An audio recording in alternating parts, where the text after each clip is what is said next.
ಪಕ್ಷಕ್ಕೆ ಜೆಡಿಎಸ್ ಪಕ್ಷಕ್ಕೆ ಜೆಡಿಎಸ್ ಪಕ್ಷಕ್ಕೆ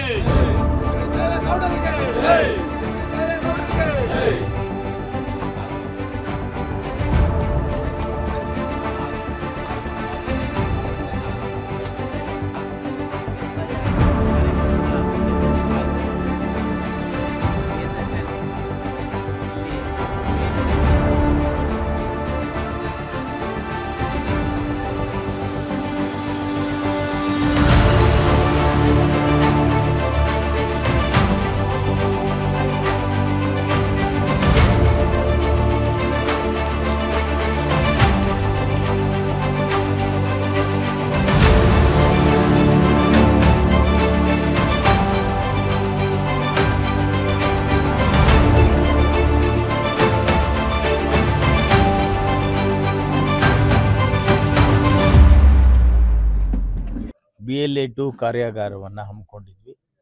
ಈ ಒಂದು ಕಾರ್ಯಕ್ರಮಕ್ಕೆ ನಮ್ಮ ಅಧ್ಯಕ್ಷರಾದ ತಿಮ್ಮರಾಯಣ್ಣನವರು, ಹಿರಿಯರಾದ ಬೈರೇಗೌಡಣ್ಣನವರು, ನಮ್ಮ ರಾಜಣ್ಣನವರು, ಸುರೇಶಣ್ಣನವರು ಮತ್ತು ನಮ್ಮ ರಂಗಸಾಮಣ್ಣನವರು, ಬೂದಿಯಾಳ್ ರಾಜೂರವರು ಮತ್ತು ಎಲ್ಲ ನಮ್ಮ ನಾಗರಾಜಣ್ಣನವರು ಮತ್ತು ನಮ್ಮ ವೆಂಕಟೇಶಣ್ಣನವರು, ಕಂಬೇಗೌಡರು, ಎಲ್ಲ BLA2ಗಳು ಮತ್ತು ನಮ್ಮ ವಿಶೇಷವಾಗಿ BLA1 ಆದ ಕುಮಾರ್ ಅವರು, ಸುರೇಶ್ ರವರು ಎಲ್ಲರೂ ಕೂಡ ಸೇರಿ ಅನೇತಾ ಭಾವಿಸ್ಬಾರ್ದು ಭಾಳ ಒಳ್ಳೆಯ ಕಾರ್ಯಕ್ರಮವನ್ನು ನಾವು ಮಾಡಿದ್ದೀವಿ.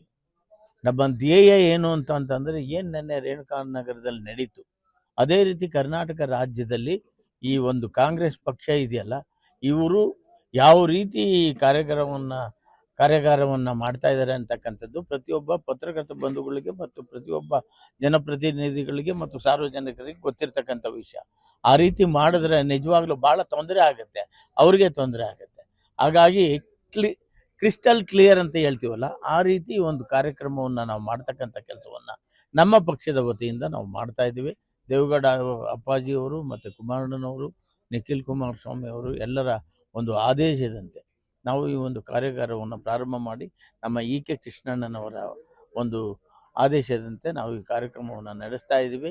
ನಾವು ಈ ಕಾರ್ಯಕ್ರಮದಲ್ಲಿ ಭಾಗವಹಿಸಿ ಪ್ರತಿಯೊಂದನ್ನು ಕೂಡ ಯಾವ ರೀತಿ ಮ್ಯಾಪಿಂಗ್ ಮಾಡಬೇಕು, ಮ್ಯಾಪಿಂಗ್ ಆಗಿರೋದ್ರಲ್ಲಿ ಉಳ್ಕೊಂಡಿರ್ತಕ್ಕಂಥಲ್ಲ ಜನಗಳನ್ನು ಯಾವ ರೀತಿ ಅವರು ನಿಜವಾಗಿಯೂ ನಮ್ಮ ಊರಿನವರ ಅಥವಾ ಬೇರೆ ಕಡೆ ಇರೋರ, ಬೇರೆ ಕಡೆನೂ ಕೂಡ ಅವ್ರದ್ದೇನಾದರೂ ವೋಟಿಂಗ್ ಲಿಸ್ಟ್ ಇದೆಯಾ, ಇಲ್ಲಿದೆಯಾ ಅಂತ ಹೇಳ್ಬಿಟ್ಟು ಪರಿಶೀಲಿಸಿ ನಮ್ಮ BLA2ಗಳು ಕೆಲಸವನ್ನು ಮಾಡ್ತಾರೆ ಅಂತಕ್ಕಂಥ ಒಂದು ದೊಡ್ಡ ನಂಬಿಕೆ ನಮಗಿದೆ.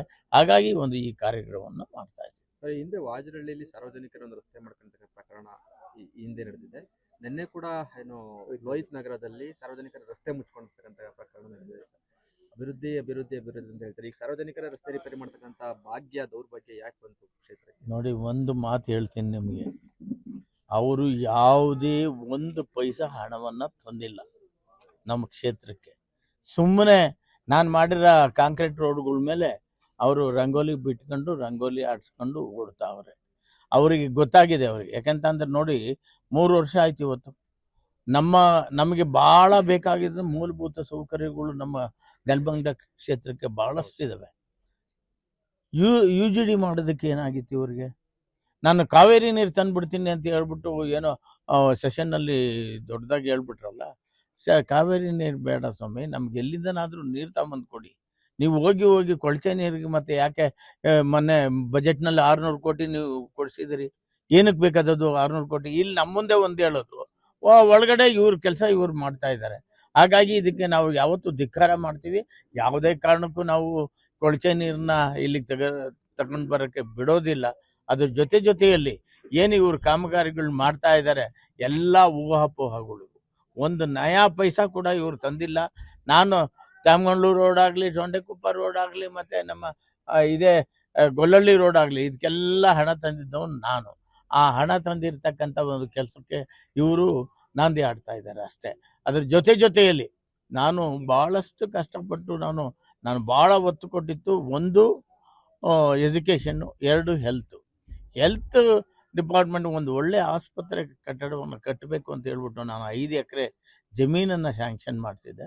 ಅಲ್ಲೂ ಕೂಡ ಇವರು ಹಾಸ್ಪಿಟ್ಲ್ ಕಟ್ತಾ ಇಲ್ಲ. ಇವರು ಸರ್ಕಾರ ಇದ್ದಾಗ ಏನು ಇವ್ರ ಗುರುತೇನು? ಏನು ಮಾಡ್ತಾ ಇದ್ದಾರೆ ಇವರು? ಯಾವ ಕೆಲಸ ಮಾಡ್ತಾ ಇದ್ದಾರೆ? ಧಿಕ್ಕಾರ ಇರಲಿ. ಏನೇ ಆಗಲಿ, ಏನೋ ನನ್ನ ಮೇಲೆ ಕೂಗಾಡೋದು, ಅದು ಮಾಡೋದು, ಇದು ಮಾಡೋದು ಯಾವುದೋ ಒಂದು ವಿಷಯ ಹೇಳಿದ್ರು ಮೊನ್ನೆ, ಯಾರು ನಮ್ಮ ಹೇಮಂತ್ ಕುಮಾರ್ ಅವ್ರನ್ನ ಅಧ್ಯಕ್ಷ ಮಾಡಿದ್ವಿ NDA. ನಾವು ಏನು ಮಾತಾಡ್ತಾ ಇಲ್ಲ, ಯಾಕಂತಂದ್ರೆ ಸುಮ್ಮನೆ ಯಾನೇ ಓದಿದ್ರು ನಾಯಿ ಬೊಗಳ್ತದಂತೆ. ಹಂಗೆ ನಾನು ಧರ್ಮಸ್ಥಳದಲ್ಲಿ ನಾನೇ ಪೂಜೆ ಅರೇಂಜ್ ಮಾಡ್ತೀನಿ. ನಾನೇನಾದರೂ ಒಂದು ನಯಾ ಪೈಸೆ ಹೇಮಂತ್ ಕುಮಾರ್ ಹತ್ರ ನಾನು ಈಸ್ಕೊಂಡು ನಾನು ಅಧ್ಯಕ್ಷನ್ ಮಾಡಿದ್ರೆ ಇವತ್ತೇ ರಾಜಕೀಯ ಬಿಟ್ಬಿಡ್ತೀನಿ.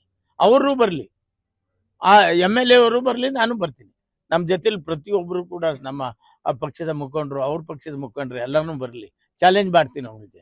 ಈ ರೀತಿ ಸುಳ್ಳು ಹೇಳಿಕೆಗಳನ್ನು ಕೊಡ್ತಾ ಒಂದು ಕೆಲಸ ಮಾಡ್ತೀನಿ, ಅದು ಮಾಡ್ತೀನಿ, ಇದು ಮಾಡ್ತೀನಿ ಅಂತ ಹೇಳ್ಬಿಟ್ಟು 8 ಗಂಟೆನಲ್ಲಿ ನೀವು ಭವನ ಕಟ್ಟಕ್ಕಾಗ್ತದ ಸ್ವಾಮಿ?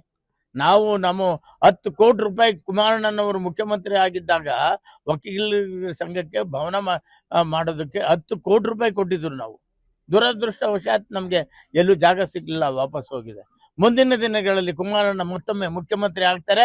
ಆ ಭವನವನ್ನ ಅದ್ಧೂರಿಯಾಗಿ ಅದ್ಭುತವಾಗಿ ಕಟ್ತಕ್ಕಂಥ ಕೆಲಸವನ್ನ ನಾವು ನಿಜವಾಗ್ಲೂ ಮಾಡೇ ಮಾಡ್ತೀವಿ. ಹಾಗಾಗಿ ಇವತ್ತು ಈ ಕಾರ್ಯಾಗಾರವನ್ನ ಮುಗಿಸಿದ್ದೇವೆ ಇಲ್ಲಿ ಬರ್ದಿನಲ್ಲಿ. ಮುಂದಿನ ದಿನಗಳಲ್ಲಿ ಎಲ್ಲ ಪಂಚಾಯತಿಗಳಲ್ಲೂ ಹೋಗಿ ಇಲ್ಲಿ ಏನು ಅನ್ಯಾಯ ನಡೀತಿದೆ ಅದರಲ್ಲೇ ಇದೆಯಲ್ಲ, ಇವಾಗ ನಾವು ಯಾವುದೇ ಕಾರಣಕ್ಕೂ ಕೂಡ ಈ ಡೂಪ್ಲಿಕೇಟ್ ವೋಟ್ಸ್ ಅನ್ಕರು ನಾವು ನಿಲ್ಲಿಸಲ್ಲ. ಅದು ನಮ್ಮದೇ ಪಕ್ಷದವರೇ ಆಗಿದ್ರು ಕೂಡ ನಿಲ್ಲಿಸಲ್ಲ. ಯಾಕೆಂತಂದರೆ ಒಬ್ರಿಗೊಂದು ನ್ಯಾಯ ಮಾಡಲ್ಲ, ನಾನು ಅನ್ಯಾಯ ಮಾಡಲ್ಲ.